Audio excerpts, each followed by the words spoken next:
pagi. Tapi kan di internet tidak mengenal pagi, siang atau malam. Mau diminum dulu. Cenggu. Oke. Kopi ngendi ki enak men?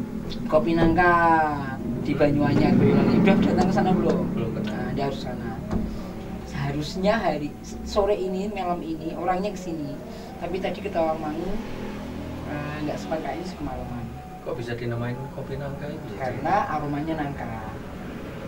Tapi tetap kopi. Kopi. Jadi Saya pikir dari beton kopi bukan. disangrai, betonnya disangrai. Sampelnya di bawah ada sebenarnya. Tapi suatu saat kalau sempat kesan ke Banyuwangi, tahu nggak Banyuwangi? Mendekati Ampel ya. Nah itu namanya di sana ada kopi nangka, satu desa itu connect internet. Connect internet, ada kopi nangka, ada yogurt, ada es krim. Nah waktu itu saya masuk sama Pak Lurahnya untuk punya kedai. Nah sekarang sudah baru saja. Nggak, tak pikir kayak iki lho, kayak apa jenenge kopi salak ya lho, biji salak itu. Bukan. Nah, ini dari biji nangka. Bukan. Jadi bener-bener kopi. Memang kopi Karena tapi aromanya nangka. unsur tanahnya itu mengandung kan beda-beda ya. Nah, itu jadi kopi nangka. Oke, ini awalan Pak Priyo. Anda nggak sempat kesini tapi kita sebut ya. Dan tamu kita hari ini adalah Mas Guntur. Kalau melihat orangnya gitu dari depan itu mirip bintang Mandarin Andi Lau. Oke, Mas Guntur. Kalau rumah di mana? Saya tinggal di Krokodil Forget. Boyolali, Mas. Kalau dari kecil, nah itu tinggalnya di mana? Teras ya. Kalau saya itu dari kecil pindah-pindah, Mas. Soalnya bapak saya kan tentara. Nomaden. Nah, bapak saya kan tentara, jadi lahir itu di Purworejo. Purworejo. Di Yonif 412 Purworejo itu. Berapa tahun di Purworejo? Itu sampai TK 0 kecil. Wih, nunggu TK barang nih. Iya, aku langsung SD. Wah, pinter men. Kalian mau TK? Aku TK kecil di sana, terus bapak akhirnya dipindah ke Kodim Boyolali waktu itu. Tahun berapa, inget nggak? Lali ya. SD? Kayaknya tahun ya 78-an lah. 78. Berarti 78. Kamu lahir tahun berapa? 73. 73. Itu loh. Tuan sampean sih. Enggak, aku lagi 17 aku. Sisanya. Makanya ngomong aku udah mati maksudnya. Oke, sampai SD, SMP-nya di Banyudono. SD juga di sana, di Cangkringan. Oh, Cangkringan.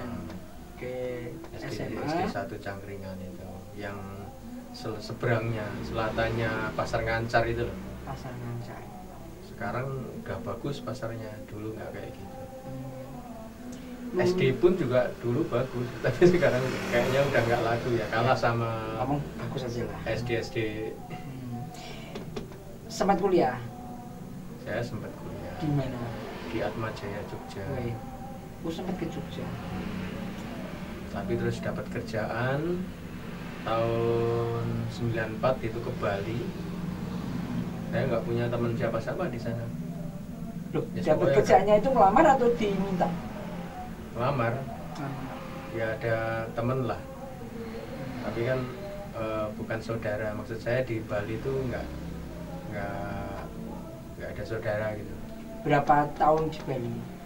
Di Bali aku itu dari 94 sampai 2000. Wah, 2001 awal. Itu ada hubungannya dengan pekerjaan yang di Solo? Sekarang yang dulu Solo berikutnya itu? Nggak ada? Dulu di bidang apa? Kerja itu malah di Beluga. Apa itu? Di PT Submarine Safaris Asia. Beluga itu di Nusa Dua, itu resto besar waktu itu ya. Resto besar, terus depannya itu ada dermaga, dipakai untuk wisata air, baik submarin itu kapal selam itu loh. Hmm. Jadi bisa lihat panorama di bawah laut. Terus kemudian ada kapal pesiar Quicksilver namanya. Sampai akhirnya punya cim-ciman di situ. Yang guyu saya. Jadi biasa lah. Oh, sekarang Wis podo sampean. 17. Oke. Nah, selama di Bali, kemudian memutuskan ke Jawa lagi. Gimana ceritanya? Wah, ceritanya banyak itu, Mas. Jadi saya di Bali itu nggak kerja cuma di situ aja. Oke. Tahun 96 kan Krismon itu. Oh iya. Awal-awal Krismon kan waktu itu. Dolar aja dari waktu itu saya kerja itu dolar baru 2.350. 2.350 lah. Sekitar itu. Karena sering saya kan nuker uang di money changer kan. Disuruh perusahaan gitu. Oh, disuruh perusahaan. Cuman masalahnya di kapal pesiar itu kan pada saat Krismon itu banyak tamunya yang dibawa sama agen, sama travel agen. Travelnya bayarnya ke kita rupiah, travel dapat duit dari wisatawan dolar. Sedangkan mungkin ya waktu itu kapal operasional kapal kan lebih banyak pakai dolar karena kapal itu kan buatan Australia. Jadi dihapusi. Bukan dihapusi, jadi drop. Secara ini kan drop ya karena operasional banyak pakai dolar. Jadi harus tamunya sebenarnya juga banyak pakai dolar, tapi kan travelnya bayarnya pakai rupiah. Akhirnya banyak pengurangan tenaga kerja dan saya juga kena waktu itu. Terus di sana ya caranya bisa bertahan, udah gak kerja kan, jadi saya kerja jualan macam-macam minuman. Jadi saya pakai mobil VW itu loh. Di teman saya itu punya mobil VW itu, VW kombi ya, VW kombi, dibuka sampingnya itu kita jualan di depan Pantai Kuta itu, di Legian di Pantai Kuta, di sepanjang jalan itu. Pantai Kuta itu kan banyak kalau malam banyak orang jualan. Nah aku sama teman-teman itu jualan di situ. Waktu itu jualan bir, jualan kacang. Pantesan mukanya rusak ya. Wisata biasa kan. Orang Bali kan biasa. Jualan arak juga. Jadi bule-bule itu juga ternyata suka minum arak. Itu sensor apa lagi? Disensor apa lagi? Enggak apa. Itu bagian dari sejarah hidupmu ya. Di Bali kan biasa, tempat pariwisata kan mau minum aja, kehidupan malamnya kan sudah biasa. Sampai bertahan berapa lama? Itu sebentar Mas, jadi karena juga kurang ini kan waktu itu banyak kafe-kafe gede di situ kan juga kita otomatis kalah ya. Kalau cuman ngandalin bule yang jalan-jalan di tepi pantai malam-malam kan cuma berapa orang. Jadi ya terus sempat nganggur lagi, terus sempat jadi debt collector. Walah. Iki saja niki ngomong apa tuh ya? Jadi waktu di kapal pesiar itu kan banyak itu satpamnya itu yang backgroundnya itu petinju yang asuhannya Pak Daniel Bahari itu di Sasana Mirah Silver. Nah di situ banyak kenalan sama bodyguard itu, akhirnya ya kita kerja sesuai karakter mereka atau sesuai budimu. Jadi debt collector. Berapa lama? Ya nggak lama juga. Tapi berhasil jadi debt collector. Berhasil. Bisa. Ya berhasil bisa. Tapi pada takut semua sama kamu. Takut sama kamu. Takut. Takut nih. Berarti saya nyaut dewe dewi ya saya. Kayak nyawang gendruwo. Oh. Ya enggak sih, orang debt collector itu sebenarnya kan juga enggak harus dengan cara-cara apa yang mengintimidasi orang. Terus apa sih dilakukan dulu gimana? Daripada mengintimidasi kan mendingan mengintimidasi orang kan? Gitu sapa kono iki. Oke. Terus Krismon puncaknya itu 98 kan ya, 98 kerusuhan. Itu sebenarnya di Bali juga banyak kerusuhan, cuman kan nggak diekspos karena tempat pariwisata aja. Kalau diekspos kan nanti image-nya buruk ya. Sehingga wisatawan juga nggak mau berkunjung. Waktu di Solo kerusuhan, Jakarta juga kerusuhan, itu kan sebenarnya di tempat lain juga ada juga. Sama ya. Tapi nggak separah Di Solo sama Jakarta. Itu masih bisa diredam. 98 itu saya udah kerja di ini perusahaan retail namanya Quartz. Mungkin pernah tahu ya, pernah ada di Jawa juga. Quartz itu perusahaan retail elektronik dan furniture. Waktu itu di bidang apa? Bagian apa? Saya pertama ya jadi debt collector ya, gitu. Karena Quartz itu kan kredit juga, semacam Kolombia lah. Oh iya, oke. Cuman kan beda, kalau Kolombia kan lokal, kalau Quartz itu yang punya orang bule Inggris, orang asli Inggris. Jadi direkturnya langsung orang Inggris di Bali. Kantor pusatnya di Denpasar waktu itu. Kenapa ketika di course itu jenengan juga tetap di debt collector? Ya waktu itu adanya lowongan itu. Oh. Terus karena bosen ya, pengen apa namanya, pengen kerjaan yang lain lah. Direktur tenang gitu ya. Pesannya tiap hari kayak tegang. Tapi tegang juga. Ya tegang no, pasti. Tas bawah. Oke. Disensor lagi. Enggak, biarin apa adanya. Terus ya setelah itu aku pindah ke sales, karena lihat kan kayak sales tuh kayaknya enak men gitu, di AC duduk cuman melayani, dapat duit banyak kan gitu. Akhirnya ya jadi sales, penjualannya bagus terus akhirnya pada saat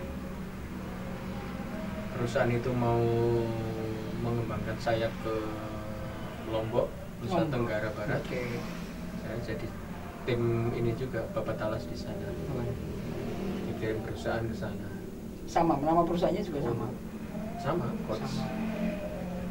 Nah, untuk pertama kalinya saya naik pesawat itu. Rasanya gimana? Tahun 98 itu. Waktu itu gimana rasanya? Naik pesawat itu pertama kali kupingnya loro. Putih banyunya apa orangnya? Karena pesawat zaman dulu kan nggak secanggih sekarang. Iya. Dulu pertama saya naik 98 itu, ya. Itu Bali Lombok masih pakai yang kayak Fokker gitu loh. Iya, iya. Merpati, Ya? Merpati. Ya. Nah, masih pakai kayak gitu. Jadi ketika take off kan kayak telinga itu kayak ditusuk jarum. Tapi ya lumayan waktu itu pertama kali naik pesawat. Gaya banget ini. Terus gaya banget. Jejeri bule-bule. Terus ke Lombok, akhirnya ya udah. Jadi pimpinan waktu itu. Enggak, Apa artinya Pak? Ya pasukan khusus lah istilahnya. Jadi orang tentara doang ya? Iya. Sales pun ada pasukan khususnya juga. Oke. Terus sukses di sana di Lombok,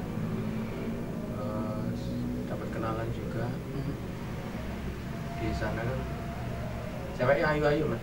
Iya, saya pernah juga di sana. Iya, jadi ibunya itu orang mana?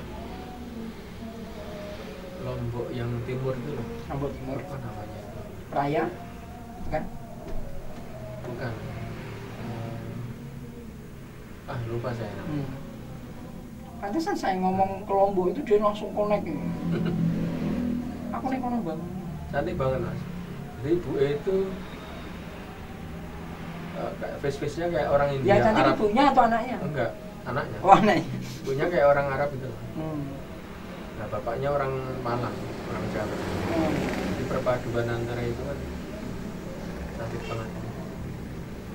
Oke. Terus dinikah? Dinikah? Terus dia apa ya? Ya dia apa? Off the record nomor tak cerita ini. Oh. Terus sampean pengen. Iya, itu disensor. Oke, terus berapa tahun di Lombok? Di Lombok itu cuma sebentar, 3 bulan. Oh 3 bulan. Itu Cuma. bandaranya masih yang tengah kota itu ya? Masih yang sekarang kecil udah itu. sekarang udah Ya, di sekarang udah Lombok. udah Oke. Terus, Kecil. Kalau mau landing malam, wah dari laut masuk ke daratan cantik banget ya. terus balik ke Bali. Waktu itu aku ditugasin di mana? Teku Umar tuh, Jalan Teku Umar. Di perusahaan yang sama masih. Masih di perusahaan yang sama. Di Jalan Kenapa Teku. kok waktu itu ditarik ke Bali lagi? Ya memang home base-nya kan di sana. Oh, jadi Awalnya. untuk Bapak Talas dulu di Lombok Iya. sudah jadi jalan maksudnya udah stabil, Settle lah. tarik. Tarik. Di sana ada yang percaya. Oke. Terus di Bali sama di perusahaan yang sama, posisinya juga sama kayak sebelumnya. Sama. Terus kemudian denger nih, udah lama kan di Bali ya. Udah lama di Bali kan juga bosen juga pengen yang lain. Terus perusahaan kan buka cabang di Malang. Buka di Malang. Nah, saya jadi tim Bapak Talas juga di sana. Tapi dengan posisi yang lebih tinggi. Jadi supervisor. Jadi supervisor. Terus di Malang sukses. Akhirnya buka lagi cabangnya di Malang, tapi di beda tempat. Ya, namanya Singosari. Oh iya, iya. Ya, terus saya jadi store leader di situ. Jadi Tapi waktu itu Agus belum sana ya? Sudah belum ya? Agus siapa ya? Agus Sugianto. Agus Ilung. Wah, belum. Belum. Tenaga gas ya waktu itu ya. Jadi, belum mungkin. Itu tahun 2001. Oh, Agus masih di Safari Tank. 2001. Gus? Disebut ngomong Gus. Belum. 2001 itu. Jadi di sana sampai 2000 berapa ya? Pembukaan terus berkembang lagi kan, buka lagi, terus saya jadi store leader, jadi kepala cabang di situ di Singosari. Itu sekitar berapa tahun? 3 tahun. 3 tahun. Sampai 2004 atau 2005 saya lupa. Terus ada pembukaan di mana? Surabaya. Terus saya berbantuan lagi di sana. Kenapa Terus di waktu itu Gresik. selalu diperbantukan itu kenapa? Kenapa selalu diperbantukan gitu? Ya mungkin karena lihat pekerjaan saya mungkin. Itu di bidang administratif apa operasional? Operasional kan pegang dokumen. Di Surabaya. Terus kemudian Surabaya, buka di Malang Gresik. Surabaya naik pesawat atau naik travel? Travel. Oh travel. Terus Pesawatnya yang Jakarta sih. terus buka cabang lagi di Gresik. Saya pernah di Gresik. Oh iya. Di dekat Semen Gresik. Berapa lama di Itu di Gresik? samping McDonald Gresik itu buka toko di situ.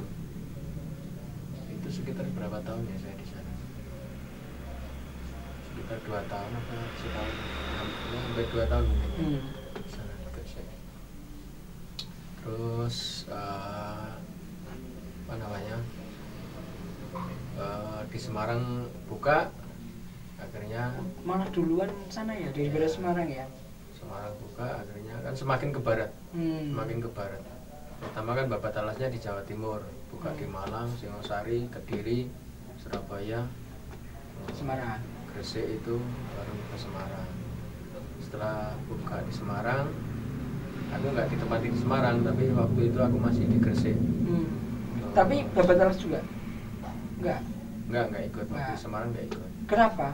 Ada yang lebih dekat sana gitu? Karena aku sudah posisinya sudah di Gresik, udah pegang toko kan, sudah pegang cabang.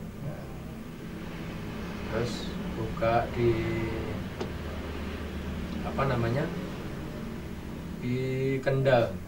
Kendal. Di Kendal di sana saya pegang di Kendal sampai berapa tahun, setahun lebih gitu. Terus di Salatiga, saya sempat di Salatiga juga lama.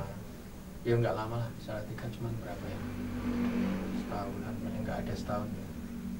Terus habis Salatiga pindah lagi Jogja. Sempat di Jogja tahun berapa? Sempat di Jogja. Tahun berapa? Jogja itu aku sekitar tahun berapa ya? 2008.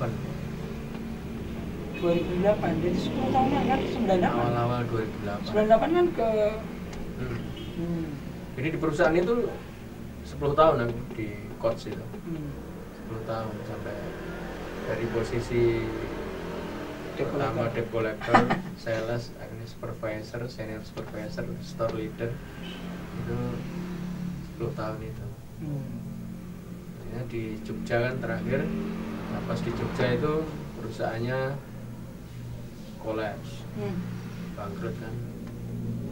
Yang mungkin karena Jogjanya di depan hotel apa ya, hotel punyanya Keraton tuh loh, Menganti. Sheraton. Bukan, punyanya Keraton. Punyanya Keraton. Mengasti apa ya? Kolabnya kenapa waktu itu? Ya itu kan kita cash and credit, jadi banyak yang kredit itu yang banyak yang bermasalah, banyak yang bermasalah kreditnya. Mahasiswa. Ya. Terus habis itu? Ya sudah, ya dapat pesangon. Semua out. Semua. Ya cuman ada beberapa yang nggak dikeluarin gitu, karena kan masih ada yang banyak bermasalah kreditnya yang harus diselesaikan. Kalau saya kan di operasional, jadi nggak ada hubungannya sama collection lagi kan. Waktu itu dapat pesangon, dan perusahaan Inggris juga bagus juga sih. Untuk ukuran saya waktu itu ya besar uangnya. Mau disebut? Mau disebut? Nggak usah lah. Oke. Jadi lumayan lah buat saya. Terus habis keluar itu, terus ya saya kerja lagi, nggak jauh-jauh dari dunia sebelumnya. Dunia sebelumnya kan retail. Ya ini juga masuk ke retail di S1 itu. Oh, jadi awalnya di Jogja. Bukan. Awal pembukaan S1 di Jawa Tengah itu di Semarang. Oh, Semarang. Jadi kembali ke Semarang lagi. Semarang di daerah Jalan Pemuda itu. Oke. Jalan Pemuda. Nah, itu lama saya di situ. 2008 sampai 2010 akhir ya kayaknya. Ya, 2011 lah. 2011 sampai 2011. Itu di situ aku di Jalan Pemuda itu. Terus karena di Solo buka, akhirnya saya pindah Solo. Minta pindah atau dipindah? Minta pindah. Oh, minta. Dikabulkan. Ya, pertamanya di mana waktu itu? Pertamanya di mana? Waktu pertama. Hardware mana? Ya Pemuda itu. Enggak, yang di Solo. Di Solo di Paragon. Paragon dulu ya. Di Mall Paragon. Paragon. Buka di situ, saya di situ, Bapak Talas di situ, di Mall Paragon. Terus depan. Kemudian Hartono Mall. Terus pindah Paragon lagi, pindah Hartono Mall lagi, jadi bolak-balik. Kenapa? Ya nggak apa-apa, untuk kebutuhan perusahaan aja. Oh. Posisinya waktu itu? Posisi terakhir. Turun atau naik? Naik ya. Naik. Waktu awal jadi karyawan di S1 kan cuman supervisor. Karena background saya kan sebelumnya sudah store leader, cuman mungkin karena level perusahaannya lebih tinggi kan, jadi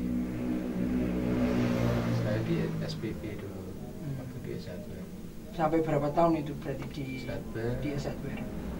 Dari 2008 sampai 2017 akhir ya. Lama juga ya. Lama juga. Ya, sekitar berapa tahun? 9 tahun. 9 tahun. Sampai pernah bilang sama saya, aku 10 tahun nih Bang. Kesel aku. Iya. Iya, capek juga kan kerja. Sekarang gimana? Ya sekarang ini aja, jadi kerjaan nggak begitu terforsir lah, bisa apa namanya, bahkan di rumah pun bisa kita lakukan sekarang. Jadi apa itu? Ya jadi HRD di sebuah perusahaan pencucian mobil. Di mana? Di Solo. Solo ya? Itu masih Rawi di Solo juga? Iya, sudah 7 cabang. Oh, lumayan juga. Rame ya? Rame. Masa pandemi tetap rame? Ya rame, tetap rame. Cuman ya berkurang lah. Karena mungkin daya beli masyarakat juga anjlok juga. Berkurang juga. Apa yang dikerjakan di HRD itu? Ya rekrutmen. Di negara kita itu kan nggak semua orang beruntung Mas dengan pendidikannya. Jadi banyak saudara-saudara kita yang masih ya, SD aja kadang mungkin nggak lulus. Nggak usah nangis, biasa aja. Oh, mereka, saya nggak nangis. Saya kan menceritakan. Oh gitu. SD aja nggak lulus. Loh ya SD aja nggak lulus. Orang-orang seperti itu kan mau kerja apa di pabrik juga nggak bakalan diterima. Pabrik juga minimal SMA paling SMK. Orang-orang seperti itu kan putus harapan, seperti putus harapan, nggak ada perusahaan yang kayak putus cinta ya. Ambiar gitu loh rasanya. Kerja di mana juga nggak diterima ya, akhirnya kita buka kesempatan pada teman-teman kita yang pendidikannya di bawah. Cerita aku udah di Melo ini toh. Di Melo. Oke. Terus siapa lagi Mas kalau bukan bangsa kita sendiri yang menolong mereka? Iya, koncomu iki koyo ngene iki lho. Keren ra? Gitu. Ya, ada yang SD aja nggak lulus, tapi sekarang ikutan kejar paket itu. Bisa juga. Bisa ya, terus nyelesain SD-nya, terus SMP-nya. Bahkan sekarang banyak yang sudah SMA-nya udah lulus tapi pakai program itu. Nggak apa-apa. Yang bisa kita lakukan ya cuma support mereka supaya ya caranya mereka tetap apa namanya bisa eksis di dunia kerja. Dulu di Atmajaya ambil apa? Saya dulu cuman kursus bahasa Inggris di sana. Oh, I love you. Karena modal itu kan ya akhirnya saya ke Bali, nekat ke Bali. Dan waktu di karena Bali Inggris kalau nggak kita praktekin kan iya. sia-sia, nggak percuma. Dan kepake banget. Ya kepake, sedikit banyak kepake. Jadi bahasa mungkin lebih banyak di karena wisatawan kan nggak semua orang, banyak orang Rusia, banyak orang Taiwan, Jepang, Cina, Korea, dan nggak semua wisatawan bisa bahasa Inggris. Lebih banyak pakai bahasa isyarat. Oke, di usianya sekarang sampai sekarang apa yang menurut sampean belum lengkap? Ya. Mau natap kamera atau menatap mic atau natap saya atau Joseph? Aku rasa ego ini Sam. Bagus, belum ngomong, sudah bagus ngomongnya. Ya mudah-mudahan dikasih apa namanya kehidupan yang lebih baik. itu bijaksana. Bukan berarti yang sebelumnya tidak bijaksana ya, tidak baik, tetapi kita kan harus upgrade terus setiap saat agar menjadi lebih baik. Keren. Kamu keren. Guru ini siapa? Guru ini siapa? Pak Heru. Wah iya Pak Heru ini kali. Boleh tak sebut ya Pak Heru, Pak Heru Purwanto. Ini nah, itu nasihat-nasihatnya hebat tuh beliau itu. Keren ya. Keren. Masih ingat siapa lagi gurunya? Bu Ati. Ngajarin nyanyi. Yosef. Pak Gerjono. Geografi. Pembina Pramuka. Aku tadi guyu tekan gini. Bambang. Teman saya memecahkan Morse waktu ikut Pramuka. Oke. Sampai sekarang akrab ya, Mam. Mudah-mudahan kita bersahabat selamanya. Di armelo kayaknya. Oke. Kalau masak bisa? Masak bisa? Wah, pintar loh. Itu masak apa? Itu dapat pengalamannya waktu kerja atau gimana? Karena ngekos terus dalam ngekos. Karena saya terbiasa hidup sendiri. Jadi ya kalau makan di warung terus kan ya boros. Kadang ya masak sendiri di rumah. Mie? Ya spesialis sambal. Oh, terus sambal. Sampai sekarang? Sampai sekarang. Loh, orang Indonesia ya, khususnya ya orang Indonesia lah pada umumnya. Itu kan kalau makan nggak pakai sambal kan nggak rasanya gitu. Jadi selama saya puluhan tahun hidup di rantau itu ya andalannya ya itu. Sambal sama mie. Kalau makan di warung terus ya boros ya. Nah, selain boros kan kita nggak tahu higienis apa enggak. Selama sampean merantau hidup di tempat orang, apa pelajaran yang mungkin bisa diambil, yang mungkin bisa banyak, Mas. Memotivasi, menginspirasi? Banyak. Kita itu hidup nggak bisa harus sama. Dengan banyak bergaul dari satu kota ke kota lain, itu banyak sekali kita bergaul dengan berbagai macam karakter manusia. Apalagi saya kerja di retail ya, terus kemudian di pariwisata, kemudian pindah-pindah kota dari daerah yang berbeda adatnya. Antara Bali, Lombok aja meskipun terpisah lautan, tapi kan udah beda sekali adatnya. Dari situ kan kita bisa bergaul, bisa bertemu dengan banyak orang, bisa bersahabat dengan banyak orang. Saya ngomongin harus serius nih, saya serius benar. Ya serius. Saya pertama kerja itu aja kapten kapalnya orang Jambi, terus ada yang orang Bugis, orang Makassar, terus ada orang Nusa Tenggara Timur, terus yang saya ceritakan tadi yang security-nya bodyguard itu kan orang-orang Timur semua, orang Ambon, orang Ambon, orang Flores gitu, banyak lah. Dari orang Jawa juga banyak di sana. Dari situ kan kita bisa banyak wawasan lah, banyak bergaul, banyak tahu adat istiadat daerah lain. Ya istilahnya kita belajar dari lagu lah, Mas. Nggak ada kan lagu yang tercipta dari satu nada. Sebuah lagu itu bisa menjadi indah karena banyak nadanya. Ini sisi romantisnya Guntur Gisep. Masa ada lagu yang nadanya cuma satu terus ngehits, nggak mungkin kan. Nah begitu juga dengan pergaulan, dengan banyak bergaul dari berbagai macam suku, kita jadi tahu, jadi semakin kaya akan kearifan budaya setiap daerah yang kita tinggali.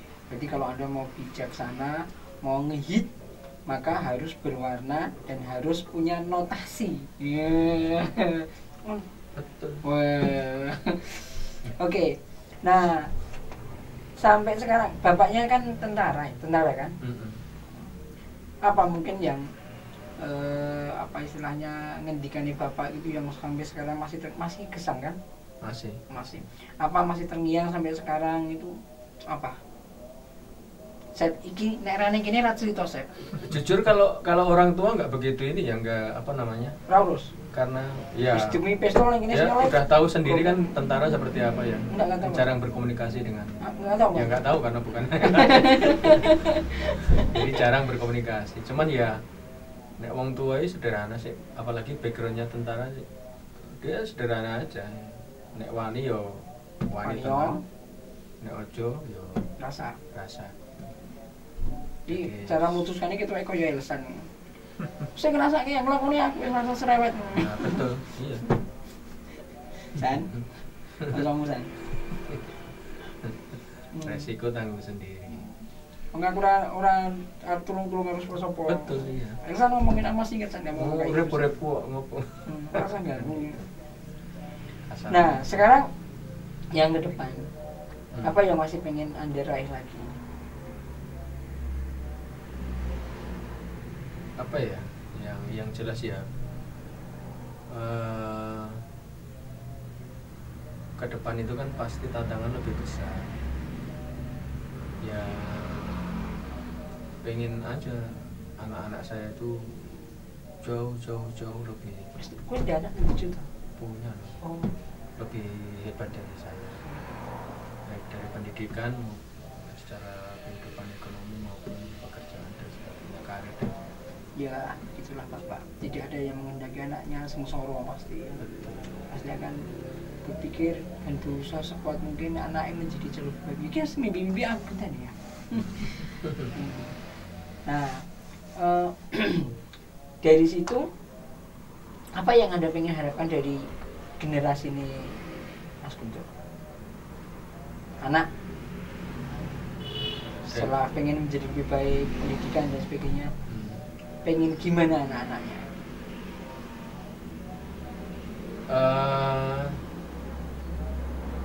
Anak saya kan dua-duanya perempuan ya, tentunya pasti kalau bagi saya sih perempuan supaya hidupnya bisa terhormat ya pendidikannya harus Orang kaya bapak ya? Pendidikannya, kemudian secara ekonomi juga harus lebih bagus. Kalau perempuan itu pendidikannya bagus, secara ekonomi lebih bagus, nggak ada satupun pria yang berani untuk Main-main. merendah. Apa makna guru bagi Mas Guntur? Guru bagi saya orang tua kedua bagi saya. Orang tua. Bulan depan kan tinggal beberapa hari lagi dan itu bulan Agustus. Sama itu ada unsurnya Agus enggak ya? Ada. Apa? Guntur? Agustinus Guntur Agustinus. Nah, apa makna Agustus? Lahirnya Agustus. Weh, tanggal berapa? 16. Wis, sesok 17-an. Apa maknanya Agustus menurut Anda? Iya. Merdeka. Kalau dulu kan merdeka dari penjajah, ya sekarang harus merdeka dari diri kita sendiri. Anda masih merasa terbelenggu? Bukan saya, banyak yang masih terbelenggu Dengan dirinya pemikirannya, sendiri. ya terbelenggu dengan lingkungannya, itu banyak loh sekarang. Selagi masih muda ya perluas wawasannya, perluas literasinya. Orang pinter, orang berwawasan itu nggak harus berpendidikan, karena kehidupan itu juga apa namanya universitas bagi kita. Kita ketemu orang dari Kereta. ketemu orang dari Kalimantan, ketemu orang dari Kalimantan, dari orang Dayak, kita bisa belajar dari mereka. Kita ketemu dari suku dalam orang Jambi, kita bisa belajar dari mereka. Kita ketemu orang Bugis, kita bisa belajar dari mereka, dan itu ilmu yang kita tidak pernah dapatkan di bangku sekolah Semanapun. Jadi yang saya maksudkan bisa memotivasi, menginspirasi kayak gini, saya keren kan? Oke. Nah, ada nggak mungkin di waktu-waktu terakhir ini quote atau kata-kata bijak yang mungkin bisa nyentuh yang kita paparkan. Apa ya, banyak sebenarnya kata-kata bijak, cuman ya cintai apa yang kamu kerjakan. Jeruk. Kerjakan apa yang kamu cintai. Pemirsa sekalian, ini yang mungkin yang namanya pelajaran hidup dan menjadi pelajaran kehidupannya dia, menjadi pengalaman yang mimpi unlimited ya, dan itu bisa Anda gunakan untuk spirit, sebagai literasi, sebagai referensi dalam hidup Anda. Dan sekali lagi tadi dikatakan bahwa literasi itu bisa jadi universitasnya universitas lebih terbuka lagi, kehidupan, minus kehidupan, dan itu tidak ada di bangku kuliah. Terima kasih kehadirannya, semoga bermanfaat. Ojo nangis. Oke. Saya tetap kok. Orang Jawa itu hebat. Gimana? 12 tahun makan bangku sekolah. Sakti ya. Mangan bangku sekolah 12 tahun. Tongseng tak pangan, oseng-oseng mercon dipangan. Hebat. Nah, aku ya ora doyan. Maknanya luas, dalam, semoga menginspirasi sekali lagi. Amin. Dan assalamualaikum warahmatullahi wabarakatuh. Waalaikumsalam warahmatullahi wabarakatuh.